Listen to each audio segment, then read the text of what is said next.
स्वतंत्र पत्रकारिता को जीवित रखने के लिए हमें सब्सक्राइब करें, शेयर करें, लाइक करें और हमारा मोटिवेशन बढ़ाने के लिए आपका धन्यवाद। राधा योगी जी विशिष्ट अतिथि अंजू डोले जी, समाजवादी पार्टी की सक्रिय कार्यकर्ता संजू शर्मा जी, अनिता सिंह सवाना जी, सरदार अवतार सिंह काले जी, ममता सिंह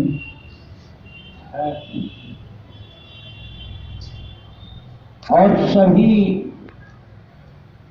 जो सामने हमारे बैठे हैं, मैं सभी का सम्मान करता हूं, अभिनंदन करता हूं। सभी पूर्व वक्ताओं ने, अंशु ठाकुर ने, बिंदु राय ने, सरदार जी ने और वीरेंद्र जी ने पूरी बात आप लोगों के सामने रखी। मैं सावित्रीबाई फुले के बारे में आप लोगों के बीच में जो उन्होंने कठिनाइयां झेली उसके बारे में बताना चाहता हूं। उनका विवाह ज्योतिबा फुले से 9 वर्ष की अवस्था में हुआ और ज्योतिबा फुले 12 वर्ष के थे। उन्हें शिक्षा प्राप्त नहीं हुई थी सावित्रीबाई फुले जी को। ज्योतिबा फुले शिक्षित थे, उन्होंने ही उन्हें शिक्षित किया, समाज में काम करने का मौका दिया। ज्योतिबा फुले को उनकी मां का देहांत कम उम्र में हो गया था और उनको भी सौलाबाई ने शिक्षित किया था।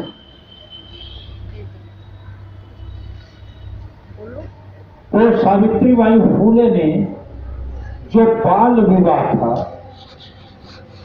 उस कुरीति को झेला था। जो अशिक्षा थी, महिलाओं को चाहे वो किसी वर्ग और जात की थी, उन्हें शिक्षा का अधिकार नहीं था। और जो पुरुष भी पिछड़े, दलित, शोषित, अस्पृश्य थे, चित्पावन महाराष्ट्र के लोगों के छोड़कर किसी को अधिकार प्राप्त नहीं था। सावित्रीबाई फुले, ज्योतिबा फुले ने अपने पिता से विद्रोह करके स्कूल को, क्योंकि समाज में बड़ा काम करने के लिए बहुत त्याग और विद्रोह करना पड़ता है, परिवार से भी संघर्ष करना पड़ता है, क्योंकि उस समय की परिस्थितियां ऐसी थी कि जो व्यवस्था थी वह बहुत संकीर्ण विचारधारा के पास थी। और उनके पिता से आकर के वो कहते थे कि यह है आपका लड़का और आपकी पुत्रवधू यहां पर स्कूल खोल करके धर्म भ्रष्ट होना चाहते, जबकि धर्म का असली काम वो कर रहे थे, लोगों को शिक्षित करने का। लेकिन जो रूढ़िवाद था, जो परंपरावाद था, उसके तहत वो लोग जो है उनके पिता को भड़का देते थे। यहां तक कि उनके पिता ने इन दोनों को घर से निकाल दिया। और एक बात आप लोगों के बीच में और बताना चाहता हूं, जब इन्हें निकाल दिया घर से, तो जो सावित्रीबाई फुले थी, वो मायका जो है वो भी इनका मजबूत था, इन्होंने अपने भाइयों से सहायता मांगी कि भाइयों, हमारे तो घर वालों ने हमें निकाल दिया और हमें बड़ा काम करना है शिक्षा का, और यही सबसे बड़ा धर्म है। जो लोग आप लोगों को बता रहे हैं कि हम धर्म भ्रष्ट कर रहे हैं, हम असली धर्म का पालन कर रहे हैं, लेकिन उनके भाइयों ने भी उसकी कोई मदद नहीं। सावित्रीबाई भी उन्होंने कहा कि हम समाज के साथ रहेंगे, हम तुम्हारी बात को नहीं मानेंगे। तो इनकी मदद किसने की? भाई उस्मान शेख ने और बीबी फातिमा ने, उन्होंने इनकी मदद की। उनके पास जो जगह थी इन्हें स्कूल खोलने की। तो आप इस बात को समझिए कि समाज के अंदर आज जो शक्तियां नफरत और भाईचारा फैलाने का काम कर रही हैं, असहिष्णुता फैलाने का काम कर रही हैं, जो विभाजनकारी ताकतें हैं, वो समाज को संगठित नहीं होने देना चाहती। लेकिन आप ये देखिए कि 1839 में जब इन्होंने स्कूल खोला तो उन्हें किसने जगह दी? तो ये हमें समझना चाहिए। सावित्रीबाई फुले ने लोगों को शिक्षित किया और बाल, जैसा वीरेंद्र ने बता दिया है कि हर क्षेत्र में जो महिलाओं के साथ नाइंसाफी थी उस पर उन्होंने काम, और यहां तक कि जो बच्चे पैदा होते थे उन्हें लोक लाज के मारे, जो विधवाओं के साथ इतना अन्याय होता था, वो कहीं मार देती थी, फेंक देती थी, उनके संरक्षण के लिए उन्होंने घर बनाया और अपने लोगों को लगाया कि इन्हें संरक्षित किया जाए। विधवाओं के का मुंडन करवा दिया जाता था, वो नाइयों की हड़ताल करवाई उन्होंने। कितना बड़ा काम किया कि नाइयों की हड़ताल करवा दी थी, कोई नाई जो है इनके बाल को नहीं काटे। तो इन्होंने कितना संघर्ष किया। और आज हम लोग 21वीं सदी में हैं, आज भी नारी के साथ या समाज के जो कमजोर वर्ग है, जो उपेक्षित वर्ग है, पीड़ित वर्ग है, उसके साथ अन्याय हो रहा है और हम पूरी तरह से आवाज नहीं उठा पाए। तो सावित्रीबाई फुले को आज हम यहाँ नमन कैसे क्यों कर रहे हैं कि इन्होंने जो काम किया वह एक अनुकरणीय और ऐतिहासिक काम था और वो समाज के लिए प्रेरणादायक है। जब वहां पर प्लेग फैल गया, इन्होंने जो बच्चा एडॉप्ट किया था, वो एक जिस परिवार में पैदा हुआ था तो उस बच्चे को इन्होंने गोद लिया था और इनके कोई संतान नहीं थी दोनों के। तो डॉक्टर जसवंत बनाया उसे। डॉक्टर जसवंत को इतना पढ़ाया कि पढ़ा लिखा कर डॉक्टर बनवाया और इन्होंने अस्पताल खोले, 18 विद्यालय की स्थापना की। ये मामूली काम नहीं है। और उन परिस्थितियों में जब अभाव था, धन नहीं था, लोगों से मांग जांच करके इन लोगों ने काम किया और समाज को शिक्षित किया। और जब वहां प्लेग फैल गया तो डॉक्टर जसवंत और सावित्रीबाई फुले लगी रही प्लेग में उन कमजोर वर्गों की मदद के लिए, गरीब वर्ग की मदद के लिए।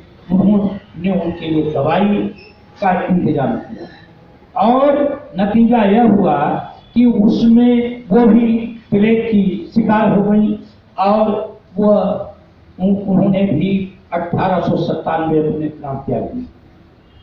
लेकिन उन्होंने एक संदेश दे दिया इस समाज को, शिक्षा का संदेश दिया, स्वास्थ्य का संदेश दिया कि लोग स्वस्थ रहेंगे, प्रसन्न रहेंगे तो समाज की सेवा करेंगे, शिक्षित रहेंगे तो लोगों को शिक्षित करेंगे। और जब शिक्षा मिल जाएगी, जो वो व्यवस्था थी महाराष्ट्रियन चितपावनों की व्यवस्था थी, उसके अंदर एकाधिकारता शिक्षा था। वो नहीं चाहते थे कि शिक्षित होकर लोग कोई बात को समझें, असली बात को जानें।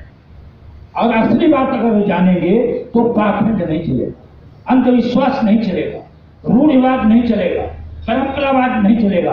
वो प्रश्न पूछेंगे, वो कहेंगे कि ये चीज गलत है, वो गलत और सही का निर्णय ले लेंगे। शिक्षा से ही गलत सही का निर्णय हो लिया जा सकता है, उस काम को सावित्रीबाई फुले ने किया।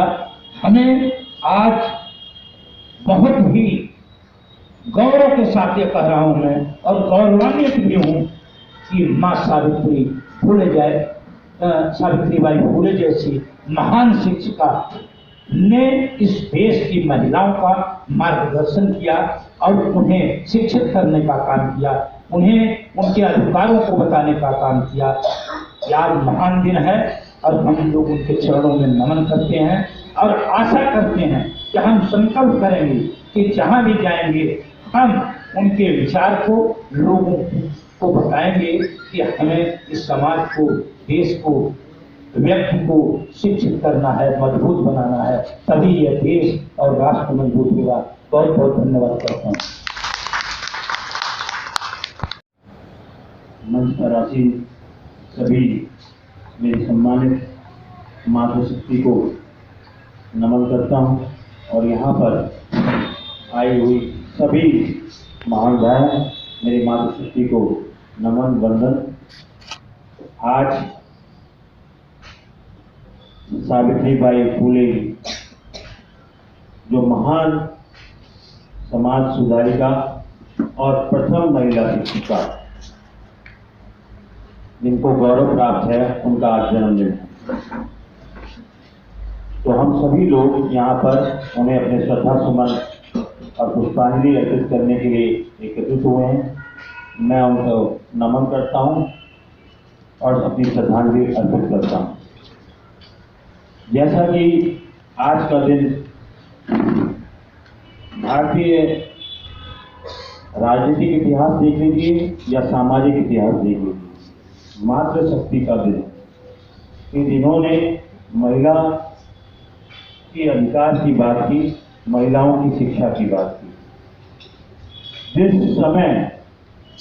इतिहास में हम जाएंगे, अगर पुराने इतिहास में जाएंगे, जहाँ लड़कियों को, जहाँ बालिकाओं को, जहाँ महिलाओं को समझ लीजिए उनकी शिक्षा से उन्हें वंचित रखा जाता था, उन्हें शिक्षा का अधिकार नहीं था।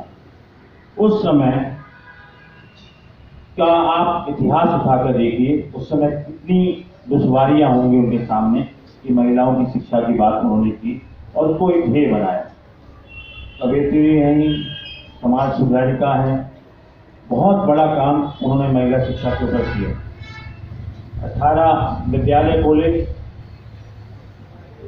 जब विद्यालय खोले तो सिर्फ 9 विद्यार्थी थे उनके, 9 विद्यार्थियों से उन्होंने विद्यालय खोले। तो आप समझ सकते हैं कि शिक्षा का क्या हाल रहा होगा। पुरुषों की शिक्षा तो होती थी, लेकिन महिलाओं के ऊपर किसी ने ध्यान नहीं दिया। इस ओर सिर्फ सावित्रीबाई फुले ने, लेकिन एक बात और भी ध्यान में रखनी होगी कि उनका साथ किसने दिया। उनके पति ने, जो ज्योतिराव फुले हैं, उन्होंने उनके साथ कंधे से कंधा मिलाया, उनका साथ चले, उनकी जो भी वो काम करती थी उनमें भागीदारी अपनाई और उन्हें प्रोत्साहन दिया कि आप आगे बढ़कर इस काम को कीजिए। मेरा यहाँ पर सिर्फ एक ये कहना है कि सावित्रीबाई फुले ने जो समाज को और खासकर मातृशक्ति को शिक्षित करने का जो बीड़ा उठाया और समाज को सुधारने का जो बीड़ा उठाया, तो वह समाज जो पहले छुआछूत, सती प्रथा और जो पुनर्विवाह उन्होंने कहा किया कि विधवा विवाह संभव हो, उन्हें स्थापित करने का काम किया उन्होंने। तो मेरा यही समाज से मानना है कि जब तक महिला, जो हमारी मातृशक्ति शिक्षित नहीं होगी, क्योंकि पुरुष शिक्षित होता है तो एक परिवार शिक्षित होता है, मातृशक्ति शिक्षित होती है, अगर हमारी कोई बालिका शिक्षित होती है तो वो 2 परिवारों, यानी कि 2 परिवारों को शिक्षित करती है। जहाँ पर उसका घर होता है, जब वह विवाह करके जाती है तो उस परिवार को, यानी कि उसकी शिक्षा 2 परिवारों के साथ समाज के लिए सबसे ज़्यादा जरूरी है और अपने अधिकारियों के लिए सबसे ज़्यादा जरूरी है।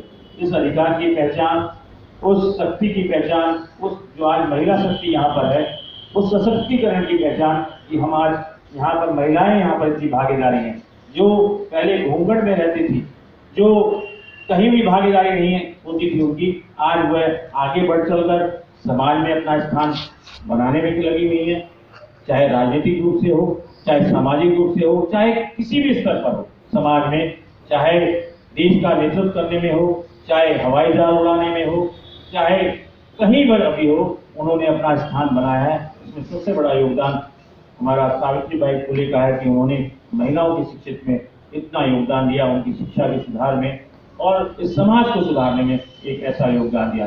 मेरी उनको श्रद्धांजलि है और तमाम यहाँ पर जो मातृशक्ति बैठी है उनको नमन और वंदन। इसी तरह वो समाज को दिशा देती है, समाज में आगे बढ़ती है और समाज आपके वजह से, ये समाज ये न सोचिए कि पुरुष की वजह से, आपकी वजह से आगे चलेगा। आप नेतृत्व, आप मार्गदर्शन अच्छा कर सकती हैं समाज को बनाने में और हम लोगों को, नई पीढ़ी को आगे बढ़ाने में। बहुत बहुत धन्यवाद। पहली महिला भारत की,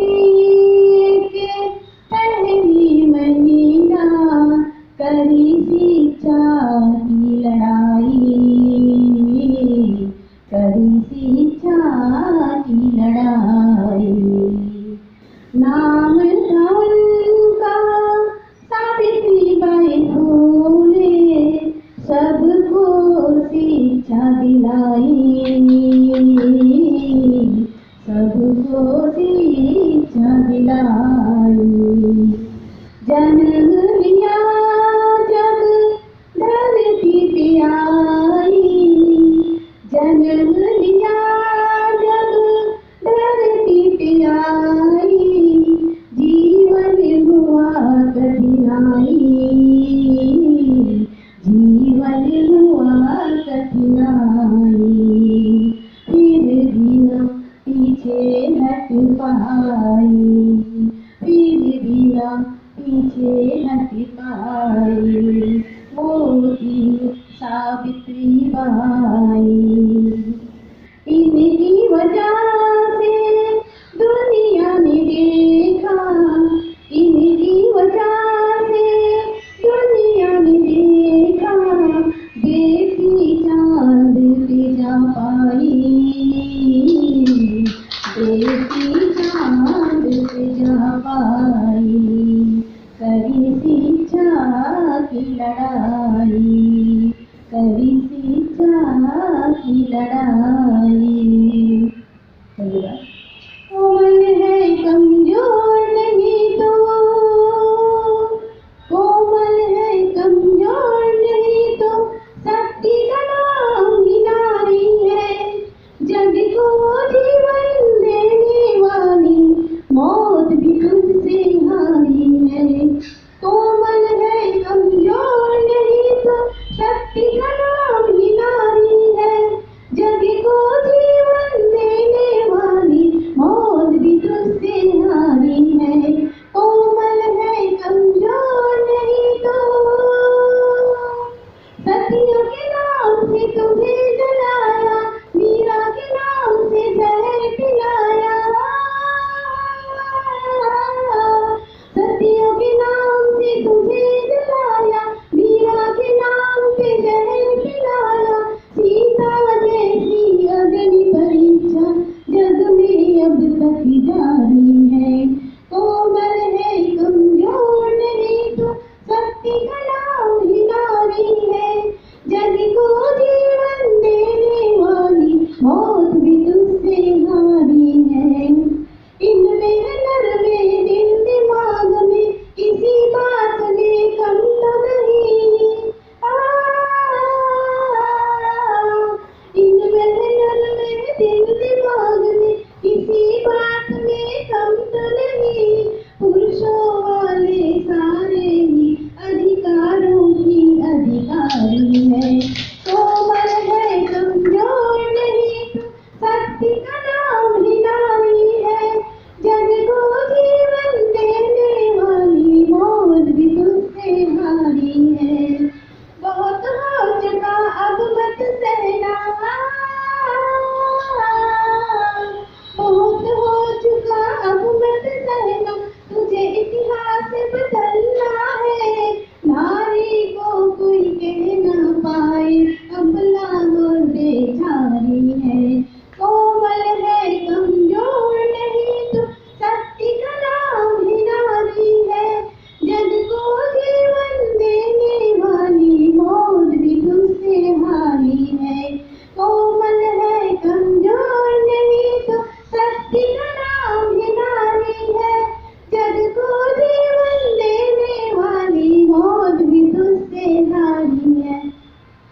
यू, धन्यवाद। अब एक शायरी बोलती में कभी राग नहीं रहता, कायरों के हाथ में कभी राग नहीं रहता, झुके हुए सिर पर कभी ताज नहीं रहता, खानी पड़ती है सीने पे गोलियां, बातें करने से इनकलाब नहीं होता। सीने में जुनून, आंखों में देशभक्ति की चमक रखती हूँ, दुश्मन की सांसें थम जाए आवाज में वो दम रखती हूँ। थैंक यू, धन्यवाद। सावित्रीबाई फुले, सावित्रीबाई फुले, सावित्रीबाई फुले, अमर रहें, अमर रहें। Savitribai Phule, Savitribai Phule, Jyotiba Phule, Jyotiba Phule, doctor Ambedkar, doctor Ambedkar, doctor Ambedkar, Baba Gadge, Baba Gadge, Baba Gadge. Bharat Mata की, भारत माता की, भारत माता की। स्वतंत्र पत्रकारिता को जीवित रखने के लिए हमें सब्सक्राइब करें, शेयर करें, लाइक करें और हमारा मोटिवेशन बढ़ाने के लिए आपका धन्यवाद।